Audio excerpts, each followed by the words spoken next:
Visas और travelling के मामलात स्पेशली पाकिस्तानी पासपोर्ट पे रिसेंट 1-2 सालों से पहले भी कुछ बहुत बेहतर नहीं थे और ज़्यादा स्ट्रिक्टनेस होती जा रही है। इसमें तो कोई डाउट नहीं है ना कि इस सारी वजूहात के पीछे हम खुद ही हैं। हम रोज़ सुनते हैं खबरों में कि भाई ये डंकी लग गई और यहाँ जा रहे थे तो यहाँ इतने लोग पकड़े गए, यहाँ जा रहे थे यहाँ इतने लोग पकड़े गए। और इससे भी बड़ी बात मैं ये कहता हूँ कि अगर आपको एक्सपोजर मिल जाए, आपको जेन्युइन प्रोसेस समझ आ जाए, इसके लिए बेस्ट एग्जाम्पल मैं यूट्यूब को देता हूँ। कभी आपको इश्यूज़ का सामना हुआ है कि एयरपोर्ट पे रोक लिया या किसी और कंट्री की इमिग्रेशन पे आप गए, वहाँ पर आपको रोक लिया? क्योंकि 99% आपकी बॉडी लैंग्वेज को समझता हूँ। आप अगले की बात समझ रहे हैं और अपनी समझा रहे हैं। आपकी पर्सनैलिटी में अल्लाह ताला ने आपकी शक्ल बना दी, इतनी अच्छी बना दी है। उसके बाद दूसरी जो आपकी चीज़ में हाथ में थी वो आपके कपड़े थे। अगर आप कपड़े अच्छे पहनेंगे, अगर आपको सूट अच्छा पहन लेंगे, सूट नहीं पहनते, आपको बहुत ज़्यादा फॉर्मल लग रहे हैं, कोई कम से कम सेमी फॉर्मल कोई एक कोट ही जो है ना वो वैसे ही लटका लें, उससे ही आपकी पर्सनैलिटी एक दफ़ा चेंज हो जाती है। कोई किसी को बिला वजह तंग नहीं करना चाहता, कोई अपना टाइम ज़ाया नहीं करना चाहता।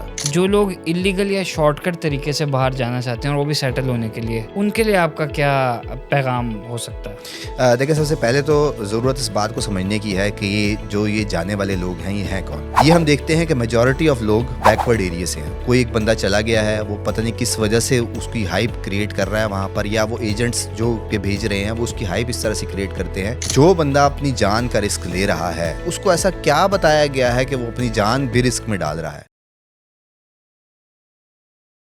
अस्सलाम वालेकुम, आपके साथ मौजूद आपका अपना ट्रैवल कंसल्टेंट फॉक्स ट्रैवल से खुरम। और आज मेरे साथ नन अदर देन असबर साहब, डिजिटल मीडिया मार्केटिंग इन्फ्लुएंसर। तो बहुत सारे हमारे क्लाइंट्स के क्वेश्चंस होते हैं जेनेरिक, जो ट्रैवलिंग रिलेटेड होते हैं, तो एक कैजुअल सी गुफ्तगू आपसे करनी है। आपका माशाल्लाह बड़ा एक्सपोजर है हमारे साथ भी ट्रैवलिंग का, और उससे पहले भी आप ट्रैवल करते रहते हैं, तो कुछ सवाल आपसे करना हम पसंद करेंगे ट्रैवलिंग रिलेटेड। सबसे पहले तो आप अपना ट्रैवल एक्सपीरियंस बताएं कि लास्ट ट्रैवल आपका कैसा रहा? खुरम भाई, थैंक यू वेरी मच। और आपके साथ तो ताल्लुक़ बड़ा पुराना है, और मेरा ख्याल में मैं ये समझता हूँ कि बाहर जाने के लिए नया बंदा जो होता है, उसे अगर कोई अच्छा गाइड करने वाला मिल जाए, जो कि आपकी नज़र में मुझे मिला, तो सोने पे सुहागा हो जाता है। क्योंकि आपको भी पता ही है, एक्सपोजर मेरे से ज़्यादा होगा कि नया बंदा जब पहली दफ़ा जा रहा होता है या किसी नई जगह जा रहा होता है, तो वो कहता है कि पता नहीं क्या मसले मसाइल होंगे, और आप जैसे लोग ही गाइड कर रहे होते हैं कि किस तरह से क्या करना है, तो उन्हीं चीज़ों को रेप्लिकेट करते हैं फिर हम जा कर के, हाँ उन्होंने ऐसे बताया था तो ऐसे करना चाहिए। तो एक्सपीरियंस बड़ा ज़बरदस्त रहा। और जितने ही मुल्कों में मैंने ट्रैवल किया, वहाँ पर जाकर जाना इसलिए ज़रूरी है क्योंकि मैं ख़ुद ये समझता था कि शायद घूमना फिरना जो है ना वो टाइम का ज़या होता है, पर उसके जाने से आपकी विज़न, आपका एक्सपोजर इतना ज़्यादा बढ़ जाता है। क्योंकि हम, आपको पता है, कुएं के मेढक पसंद करते हैं ज़्यादा कि जी रहें एक ही जगह पर, एक ही लोगों ना ज़्यादा अपना डालें। तो नई जगह जो है ना वो आपको नया कुछ सिखाने का मौका देती है, और वही इस जर्नी में मैंने सीखा। और उसमें अच्छी चीज़ें भी होती हैं, बुरी चीज़ें भी होती हैं, जिसमें हम अच्छी चीज़ें ये रिकमेंड करते हैं ना कि हमारे अंदर ये खूबी होती तो हम शायद कहीं और होते, और फिर जाके दुख भी होता है कि हम इतना पीछे हैं, हमारे अंदर इतना एक्सपोजर ज़्यादा है, और फिर भी हम कुछ नहीं कर पा रहे, या दुनिया में इस तरह से वो काम नहीं कर पा रहे जिसकी वजह से हमें किसी की ज़रूरत पड़ती है, जो कोई हमें गाइड कर दे तो वो आपकी शक्ल में हमें मिलता रहता है। असर भाई, ये वीज़ाज़ और ट्रैवलिंग के मामलात स्पेशली पाकिस्तानी पासपोर्ट पे रिसेंट 1-2 सालों से पहले भी कुछ बहुत बेहतर नहीं थे, लेकिन रिसेंट 1-2 सालों से और ज़्यादा स्ट्रिक्टनेस होती जा रही है। उसकी टेक्निकल रीज़न्स तो हम समझते हैं, लेकिन आप अपने एक्सपोजर के मुताबिक क्या रीज़न्स समझते हैं कि हम लोगों के वीज़ाज़ में इतना डिलेज़ या रिजेक्शंस क्यों आते हैं? देखें, इसमें तो कोई डाउट नहीं है ना कि इस सारी वजूहात के पीछे हम खुद ही हैं। ये स्टेज हम खुद ही लेके आए हैं, क्योंकि हम रोज़ सुनते हैं खबरों में कि भाई ये डंकी लग गई और यहाँ जा रहे थे तो यहाँ इतने लोग पकड़े गए, यहाँ जा रहे थे यहाँ इतने लोग पकड़े गए। और इससे भी बड़ी बात मैं ये कहता हूँ कि अगर आपको एक्सपोजर मिल जाए, आपको जेन्युइन प्रोसेस समझ आ जाए, इसके लिए बेस्ट एग्जांपल मैं यूट्यूब को देता हूँ। देखें, इतने व्लॉगर्स हैं, वो आपको बता रहे हैं कहाँ रहना है, कैसे जाना है, कितने में जाना है। उसमें से एक बात ये भी होती है कि भाई वीज़ा क्यों नहीं लग रहा है या कैसे लगवाना है, अपने केस को स्ट्रॉन्ग करना है। तो हम क्यों पीछे हैं? हम अपनी हरकतों की वजह से पीछे हैं। हमने वहाँ जाकर ऐसे काम किए हैं जिसकी वजह से अब हम नहीं जा पा रहे वहाँ पर। उसमें से चाहे वो बैंक के पैसे लेके भाग के आ जाना, या मैं इस केस में स्पेसिफिकली ये कहूँगा कि लोगों के हाथों हम इस्तेमाल हो रहे होते हैं। एक नया बंदा है जो पहली दफ़ा जा रहा है, वो रिस्क नहीं लेगा, उसको गाइड करने वाला रिस्क दिलवाएगा। और यार कुछ नहीं होता, करो। जब ये बात आ जाती है ना तो उसे लगता है भाई वाकई बहुत ज़्यादा आसान काम है। वो एक अपना फ़ायदा जो लेता है ना, वो आगे 100 लोगों के लिए मुश्किलात का बाइस बनता है। तो बेसिकली लैक ऑफ इन्फॉर्मेशन है। इन्फॉर्मेशन की कमी वहाँ तक ही होगी, जब एजुकेशन आती है तो फिर आप अपने एक्सपोजर बढ़ाते हैं और अब मिलते हैं और देखते हैं कि भाई वो जो मुर्गी आपने एक दफ़ा हलाल करनी थी, वो जिसने अंडे आपने खाने थे, वो आपने अंडे जो है वो छोड़ छाड़ के उसे एक दफ़ा हलाल कर दिया। तो बेसिकली क्या है कि मसला हमारे अंदर है, हमने उस मसले को तलाश करना है और हमारे आगे की मुश्किलात और बढ़ती चली जाएंगी अगर हमने स्टेट ऑफ माइंड अपना यही रखा कि थोड़े से पैसों के लिए आपने जो है वो कुर्बानी दे दी किसी के लिए, वो हमने 100 लोगों के लिए दरवाजे बंद कर दिए। मुर्गी खाएं अंडे ना खाएं। असबर भाई ये बताएं कि आप ट्रैवलिंग करते रहते हैं, तो कभी आपको इश्यूज़ का सामना हुआ है कि एयरपोर्ट पे रोक लिया या किसी और कंट्री की इमिग्रेशन पे आप गए, वहाँ पर आपको रोक लिया? क्योंकि हम देखते भी रहते हैं, सुनते भी रहते हैं, हमारे भी क्लाइंट्स हर दूसरे चौथे दिन ट्रैवल कर रहा होता है कोई ना कोई, तो हफ्ते में ऑन एवरेज ऐसा इंसिडेंट ज़रूर आता है कि नो शो करके वापस भेज देते हैं। तो आप क्या रिकमेंड करेंगे इस तरह जो ट्रैवल कर रहे होते हैं उन लोगों को? देखें, इसमें ना मैं 99% आपकी बॉडी लैंग्वेज को समझता हूँ कि आप अगले की बात समझ रहे हैं और अपनी समझा रहे हैं। प्लस ये जो आपको ये डिक्लेयर कर रहे होते हैं ना, जो आपको रोकता है एयरपोर्ट पे, देखें किसी को रोकना, मैं इसकी मिसाल ये देता हूँ कि वो उसको लगता है कि इसके पास कुछ है तो वो आपको रोकता है, ठीक है। अगर आपकी बॉडी लैंग्वेज ऐसी होगी तो मेरा नहीं ख्याल कि कोई उसमें मसला होगा। मैंने देखा है जहाँ पर जब आप कंफ्यूज होते हैं ना, चूँकि जो आपको रोक रहा है उसकी ट्रेनिंग इस तरह हुई हुई होती है कि कैसे पहचाना, वो हज़ारों लोग गुजर रहे हैं बड़े एयरपोर्ट्स पे, आपको पता है कितने लोग गुजर रहे होते हैं, वो शक्ल देख के डिक्लेयर करते हैं कि भाई इसके पास कुछ है या नहीं है। तो सबसे पहली चीज़ आपकी पर्सनैलिटी में अल्लाह ताला ने आपकी शक्ल बना दी है, इतनी अच्छी बना दी है। उसके बाद दूसरी जो आपकी चीज़ में हाथ में थी वो आपके कपड़े थे। अगर आप कपड़े अच्छे पहनेंगे, अगर आपको सूट अच्छा पहन लेंगे, सूट नहीं पहनते, आपको बहुत ज़्यादा फॉर्मल लग रहा है, तो फिर आप कोई कम से कम सेमी फॉर्मल कोई एक कोट ही जो है ना वो वैसे ही लटका लें, अगर आप पहन लें, उससे ही आपकी पर्सनैलिटी एक दफ़ा चेंज हो जाती है। और कोई किसी को बिला वजह तंग नहीं करना चाहता, कोई अपना टाइम ज़ाया नहीं करना चाहता। पर्सनैलिटी हो गई आपकी प्रेजेंटेशन होगी, पहला वही होता है।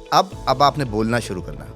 अब जब आप बोलते हैं वहाँ पर अगर आपका, या इसकी मैं एग्जांपल ये देता हूँ कि जब आप डरे हुए होते हैं तो आप किस तरह बात कर रहे होते हैं, जब कॉन्फिडेंट होते हैं तो किस तरह बात कर रहे होते हैं। अगर आपके पास सारी चीज़ें पूरी हैं तो आप कॉन्फिडेंट हैं। दूसरी इसके साथ ही एक अच्छी एग्जांपल मुझे याद आ गई, वो ये है कि कभी आपने अगर 4 लोगों से मिलना हो, कोई 4 जगह जाना हो, नई जगह जाना हो, जब आपने नए कपड़े पहने होते हैं ना तो एक कॉन्फिडेंस की फीलिंग आ रही होती है बंदे में। वो अंदर शर्ट जो नहीं भी नज़र आ रही ना, वो भी नई होती है ना, आपको कॉन्फिडेंट होते हैं कि हाँ भाई है। तो बेसिकली सारी कॉन्फिडेंस की गेम है। कॉन्फिडेंस, कपड़े के बाद बोलना।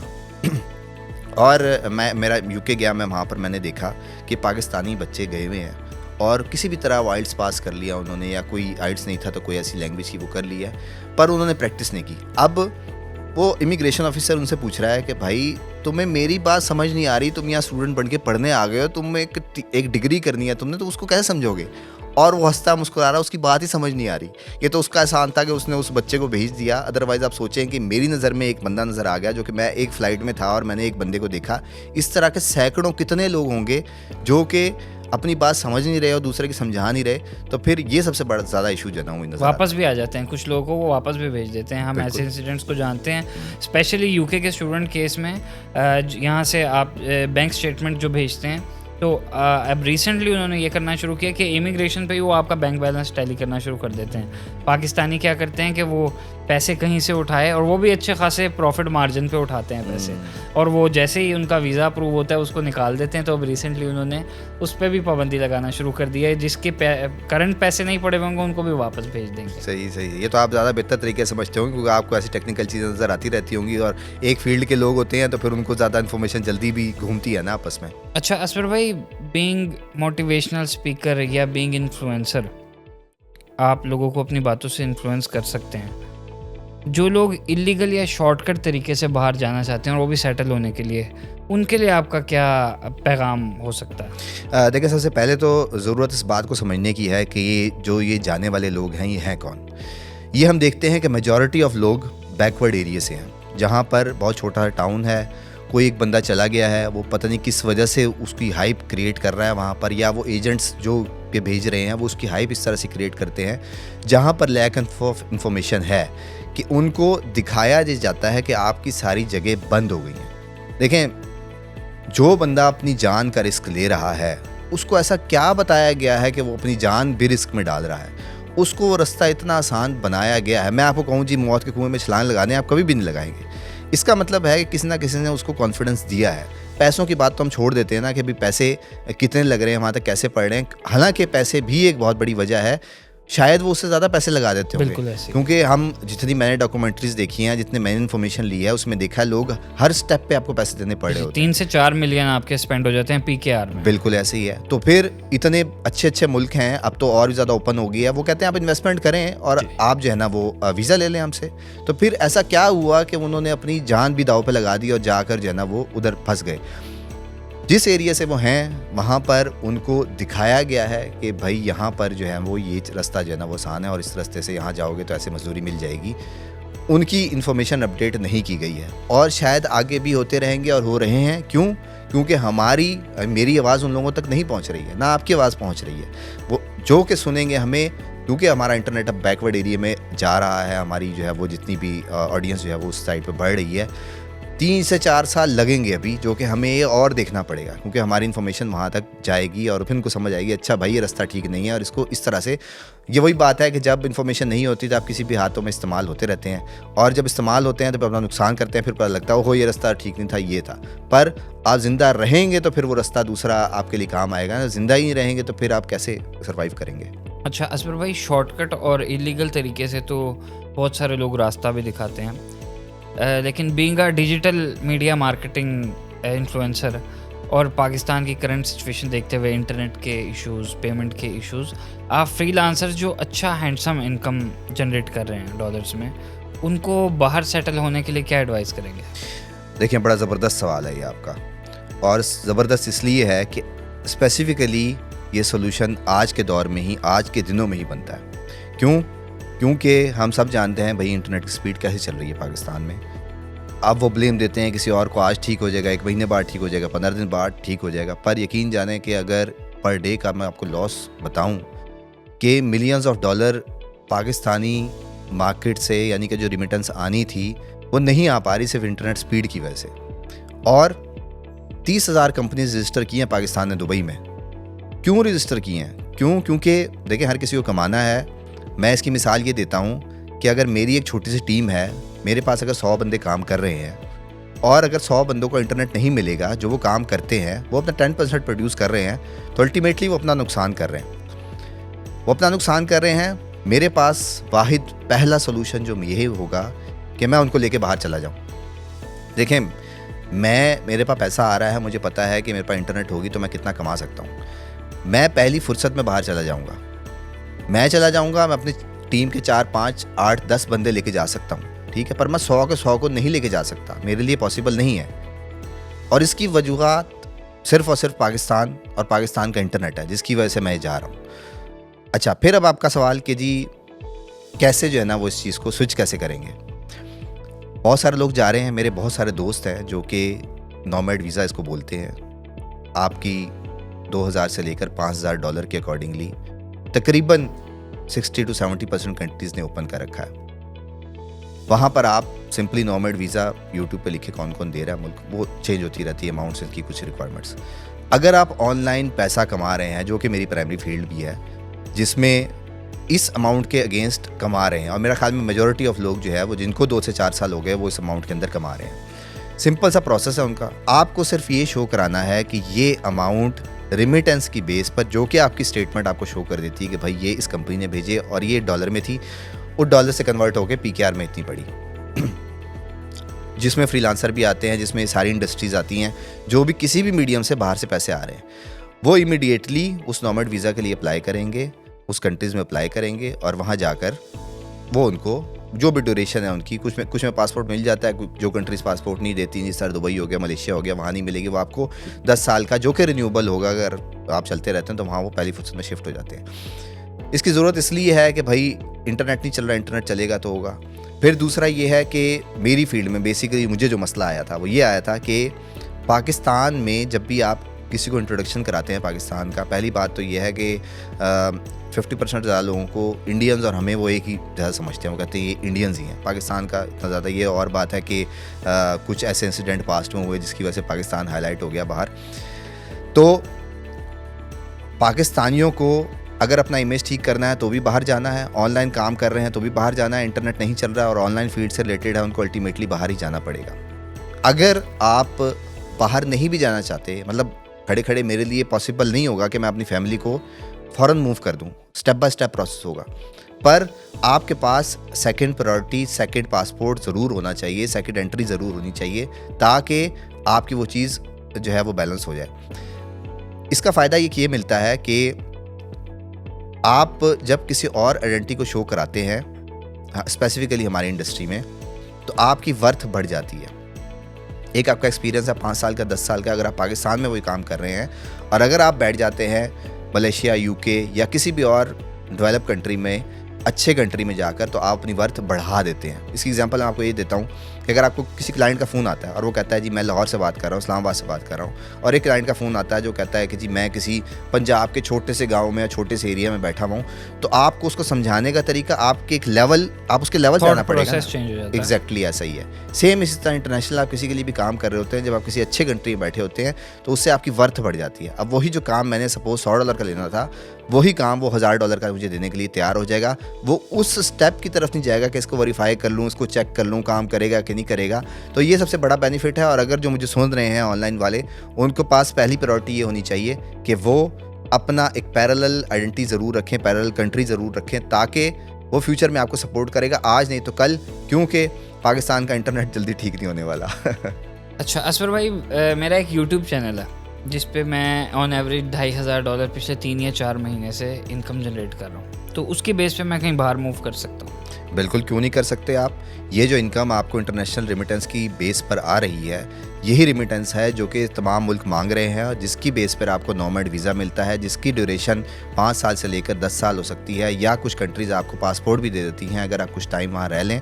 तो बिल्कुल, अगर आप 2-2.5 हज़ार या 5,000 या इससे ज़्यादा आप कमा रहे हैं, तो फिर बिल्कुल आपको पहली फुर्सत में ये डिसीजन लेना चाहिए और पहली फुर्सत में ही शिफ्ट होना चाहिए। क्यों? क्योंकि इसकी डिमांड इंटरनेशनली बहुत ज़्यादा है, और आपके पास सेकंड पासपोर्ट हमेशा होना चाहिए, क्योंकि ये आपको ऐसी ऐसी जगह हेल्प आउट करेगा कि इस प्रोसेस को अगर आप अवेल कर लें, क्योंकि लोग नॉर्मली ये प्रोसेस होता है, इस प्रोसेस के लिए लोग भागते हैं इससे।